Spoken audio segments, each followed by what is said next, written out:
Hello, welcome to the EPG Pathshala program in linguistics. I am Professor Ravindra Gargesh from the Department of Linguistics, University of Delhi. Today we will discuss linguistic stylistics. This is the 15th module under linguistic stylistics and the title is Narrative Discourse, Story and Plot. In this module, we will be looking at the story and plot with reference to Kiran Desai's novel, The Inheritance of Loss. The analysis is based on what we have already discussed in module 12, 13 and 14. You already know about the theoretical perspectives that have led to the development of narrative theory for conducting the analysis of narrative. Now, the analysis of narratives is very different from the analysis of poems. While in poetry, the focus is on words, lines and rhyme, etc. In narratives, the focus is on the sequence of events and other features which emanate from the sequence of events, but in a very complex manner. So the aim of this module is to highlight analysis based on Kiran Desai's novel, The Inheritance of Loss. But in this module, we will only be able to focus on the plot and the story. We needed this kind of a discussion on the theory of the narrative because narratives are more complex and of a different order than poems. And of course, they are of a different order than ordinary language. Since we have a sequence of events, characters are built in the sequence of events. So many things happen within that sequence of events. So we will be discussing these things and other things in subsequent modules too. Module, the analysis of narrative structure of Kiran Desai's novel will be conducted as per what we had talked about in module 14. The narrative analysis of the text will be conducted as per our module at 3 levels: story, plot and text. Story and plot, text and narration. So we will be focusing on story and plot. Text and narration will be taken up on another occasion. While story consists of temporal sequencing of events, the plot comprises the actual sequence of events in the text. The text is studied in terms of setting, character and characterization and focalization as they are developed through the language of the text. And the narration, which we will take up later, is studied in terms of different voices in the novel, types of narrators, levels of narration and narrative modes. The discussion on language will also be taken up in one of the modules. Anyway, here we will focus only on plot and story and plot. Now, when we look at the novel, Kiran Desai's novel, The Inheritance of Loss, we will have to look at what constitutes the story and what constitutes the plot. I hope you have read the novel. Now, keeping the novel in mind, what can be the story? Story means sequence of events from beginning to end. The story of the novel would be something like this. Not the story, but the chronological story. Chronological sequence of events, how the events come one after the other in a temporal order. Now, the story of the novel is set in the mid-1980s in the Himalayan town of Kalimpong in India. So, one scene is in India, the other scene is in New York in USA. The story moves around the retired life of a Cambridge-educated judge, Jemubhai Patel, who lives in Kalimpong with his granddaughter, Sai, his dog named Mutt, and his cook named Pannalal. Now, there is a parallel story, the parallel story of Biju. He is the son of Jemubhai Patel's cook, and his story is located in New York. He spends his time as an illegal immigrant, working in one restaurant or another, and both these events of the stories happen in the backdrop of a heightened Gorkha National Liberation Front movement. And this movement is in the Kalimpong area of India. The narrative weaves in the novel the lives of Jemu Bhai, Biju, and in a small way those of Sai, Gyan, Pannalal, and other minor characters like Lola, Noni, Uncle Poti, and Father Booty. The Indian-Nepali agitation in the Himalayan town of Kalimpong affects the life of the judge, Sai's romance with Gyan, the mathematics tutor, and even that of minor characters. And in the end, the judge loses everything, even his companion dog, Mutt. And Sai loses her romance with Gyan. Biju leaves his job in New York, returns to Kalimpong to meet his father. But while coming back, he gets robbed of everything by the GNLF activists. So everyone is undergoing loss. And this is what the novel is about, the inheritance of loss. So what is this loss? How have we inherited? What is the title? We can comment about the title only at the end of our analysis. This is in brief the story of the novel. Now coming to the technical word story and technical word plot. Story means chronological sequence of events. Which event is first, which event after that, which event after that, which event after that. So if we look at the chronological sequence of events, they are different. And if we look at plot construction, the sequence of events is again very different. So we will focus on these two aspects now. Now looking at the chronological sequence of events in the inheritance of loss, after reading the novel, we know that Jemu Bhai Patel was born in Gujarat in 1919. He passed out from Bishop's College.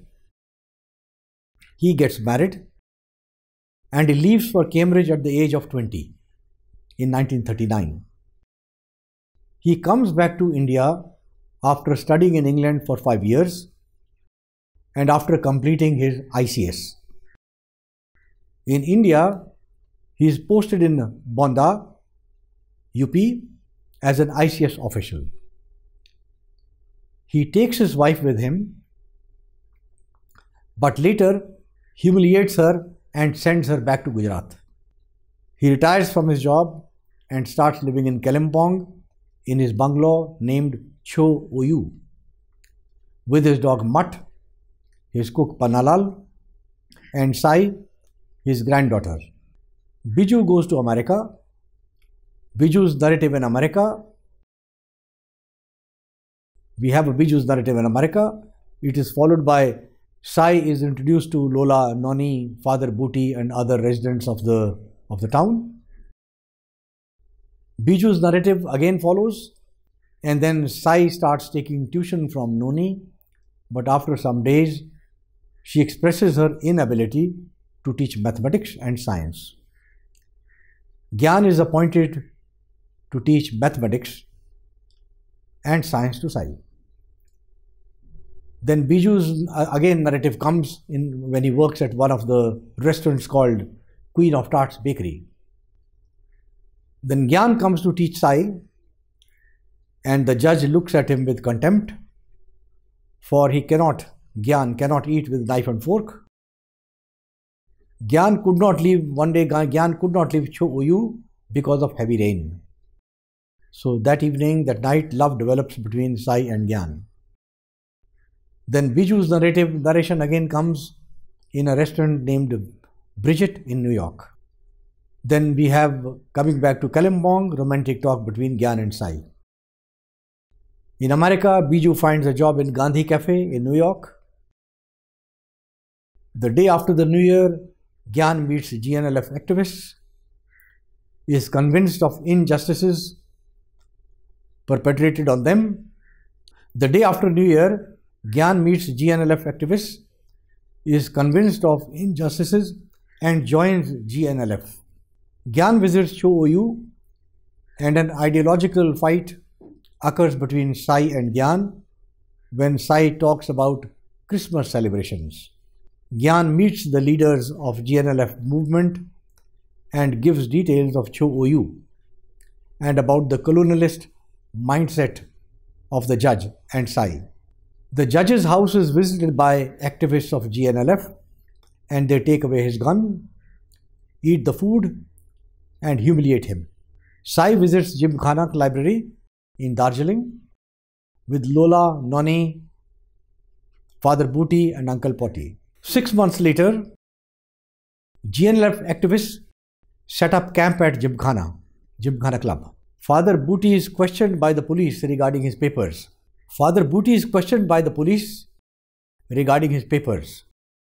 Which he never had. Because for staying in India, you need papers, and he never had any papers. Biju talks to his father over the phone from New York. Political situation in Kalimpong gets worse, and the GNLF boys capture part of Lola and Noni's property, and they make huts in the compound of their house. The name of the house is Mon Ami. Mutt, the judge's dog, is stolen, and search begins to find him, and the police searches for the GNLF activists. The hapless Biju gets tense in New York as he is not able to contact his father, and he also feels homesick. Political situation gets further worse when GNLF boys burn the government rest house, the circuit house, and the house of Chief Minister's niece. Biju comes back to India and lands at the airport in Calcutta. The search continues for the dog in Kalimpong. The judge prays for the safety of the dog, asks the cook to search for the dog. Biju arrives in Darjeeling but doesn't get a bus to go to Kalimpong, and he manages to travel in a jeep of the GNLF activists. On the way, the activists rob Biju and throw him on the roadside. The cook returns after not being able to find the dog. The judge beats the cook, and Sai intervenes and decides to leave Cho Oyu. Biju returns home, is happy to meet his father, the cook. Now this is the chronological sequence of events. And within the chronology, we know that there are two stories.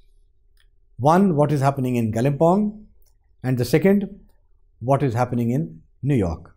In Kalimpong with reference to the judge, and in New York with reference to Biju. Now, if we look at the plot construction, the actual plot is very different from the chronological sequence of events that we have just that you have just heard about in the novel. The actual sequence of events are not in the chronological order, as I've just told you. The actual sequence of events, there are flashbacks and many flashbacks. So there is always a reference to present and past. Present and then go back to the past. Present and then go back to the past. How does the plot look like? It is something like this. When the story begins, Jemu Bhai, the judge, retires from service, acquires a bungalow, Cho Oyu, and starts living in Kalimpong. Now, at the same time, we know that Biju is in America. We also have Biju's first narrative in America. Then there's a flashback of Sai's arrival in Cho Oyu. Then again we have Biju's narrative. Then again we have a flashback about Sai, flashback of Sai, which includes her parents' death and Sai's leaving school. Then we have a flashback of Patel, Jemu Bhai Patel, the judge. Jemu Bhai's journey to England for education. Then we come back to the present. Sai is introduced to Lola, Nani, Father Booty, Uncle Potty, Mrs. Sain. She is introduced to all these people by the cook. Then we have Biju's second narrative, about his second troublesome year in America. Then again we come back to Kalimpong, Sai starts taking tuitions from Noni. But after some days, Noni expresses her inability to teach mathematics and science. Again, we have a flashback. Flashback about the judge's childhood, his family, his schooling, his passing out from Bishop's College, his journey to Cambridge. Then we have another flashback. Flashback of the life of the judge as a touring official in civil service. Then we come down to the present in New York. And then we again come back to Kalimpong. Gyan is hired to teach mathematics and science to Sai. Then we have again go to New York, Biju's narrative at Queen of Tarts Bakery. Again we come to Kalimpong. Gyan comes to teach Sai. The judge tries to teach him how to eat with knife and fork. Again there is a flashback.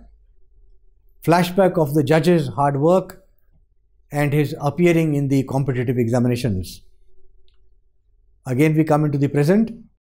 Gyan is unable to leave Cho Oyu because of heavy rain. Love develops between Sai and Gyan. After this another flashback follows.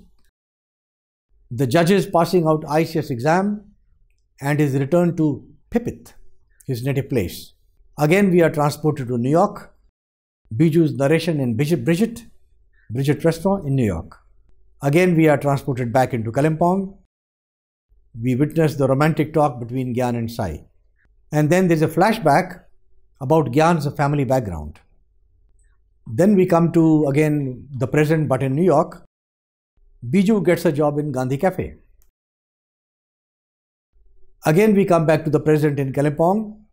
The day after the New Year, Gyan is motivated by GNLF movement activists to join them. Gyan visits Cho Oyu and has an ideological fight with Sai over her talk about Christmas celebrations. Then we have another flashback about the judge's return and his hatred for his wife when she takes his powder puff that he had brought from London. Another flashback, his journey to Bonda in UP. Then again we come into the present. Gyan informs the leader of GNLF about the colonial hangover of Sai and the judge. We have another flashback. Flashback of the cook sending his son Biju to America. We again come to the present. The judge's house is looted and the judge is humiliated by activists of the GNLF. We again come to the present. In the present, Sai visits Jimkhana Library in Darjeeling with Lola, Noni, Father Booty and Uncle Potty. And then we are told that 6 months later, GNLF activists put up a camp in the Jimkhana Library. We have another flashback of the judge's beating with his friend Bose. I'm again coming to the present. Father Booty is questioned by the police regarding his papers, which he never had for his stay in India. Again we are transported to New York. Biju talks to his father over the phone. Come back to Kalimpong. The political situation worsens and the GNLF boys capture part of Lola and Noni's property and make huts on the land of their house, Bonami. The political situation worsens and the GNLF boys capture part of Lola and Noni's property and make huts on the land of their house, Bonami. Mutt, the judge's dog, is stolen. Police search begins for the dog as well as for GNLF activists. In America, in New York, Biju gets tense and feels homesick as he is not able to contact his father. Political situation gets worse and the GNLF boys burn the government rest house, the circuit house and the house of Chief Minister's niece. Biju returns to India and lands at Dum Airport in Calcutta. In Kalimpong, search continues for the dog and the judge prays for the dog's safety. He orders the cook to search for the dog. We have another flashback. the judge is sending off his wife to Gujarat. In the present, Biju reaches Darjeeling but is unable to get a bus for Kalimpong. He manages a seat in the jeep of the GNLF activists who rob him on the way and dump him. The cook returns after his vain search in Kalimpong and is severely beaten by the judge. Sai intervenes and she decides to leave Cho Oyu. Biju returns home and is happy to meet his father, the cook, at Cho Oyu. Now this is the plot. So there are many shifts of locale, New York, Kalimpong, and within Kalimpong, many flashbacks. That this is the actual sequence of events shown, presented in the novel. This is different from the story if we take the story from beginning to end. Now within this plot, there are a lot of complexities. We have seen that there are many flashbacks, which is also called analepsis. They have been used a number of times in order to provide background information about a character or introduce characters in the text. In the very beginning of the novel, the author uses flashback technique to provide background information about the cook's wife. I quote, "She had died 17 years ago when Biju was 5, slipping from a tree while gathering leaves to feed the goat. An accident, they said, and there was nobody to blame. It was just fate in the way fate has been providing the destitute with greater quota of accidents for which nobody can be blamed." Here, through analepsis or flashback, the author provides the background information about the cook's life and the death of his wife. Through flashback, brief information about Biju's childhood is also provided. Further analepsis, the author introduces not only Sai's parents also, and also provides in retrospection information about the childhood days of Sai. The narrative also uses flashback to represent the judge's birth and home. Jemubhai Patel had in fact been born to a family of the peasant caste in a tentative structure under a palm roof, scuffling with rats at the outskirts of Pipit, where the town took on the aspect of a village again. The year was 1919, and the Patels could still remember the time when Pipit had seemed ageless. So much of the judge's early marriage, problems in England, they're all presented through flashback technique. Similarly, Gyan's family background is also presented through flashback. In the 1800s, his ancestors had left their village in Nepal and arrived in Darjeeling, lured by promises of work on tea plantation. There, in a small hamlet bordering one of the remoter tea estates, they had owned a buffalo, renowned for its astonishingly creamy milk. One more example of retrospection can be observed in Biju's narration of his village. This is Biju's retrospection.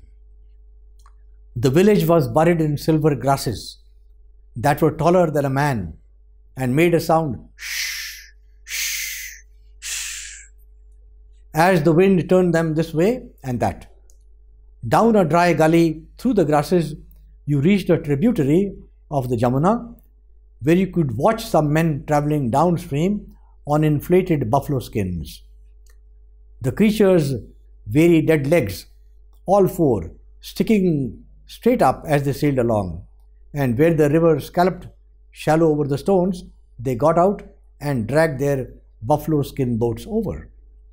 Now, the technique of the flashback not only provides information about characters and places, but also helps in dramatizing the inner dilemmas of the characters.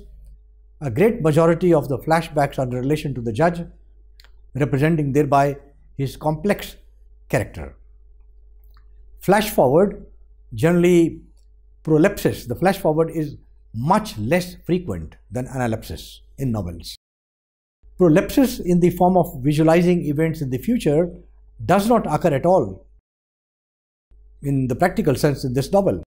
However, there are few instances of expectations in the future, which turn out as vain projections vain expectations which do not materialize. Here is an example.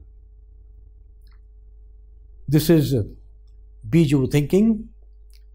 Shopping के लिए जाएंगे, भेलपूरी खाएंगे, dollars में कमाएंगे, पम पम पम.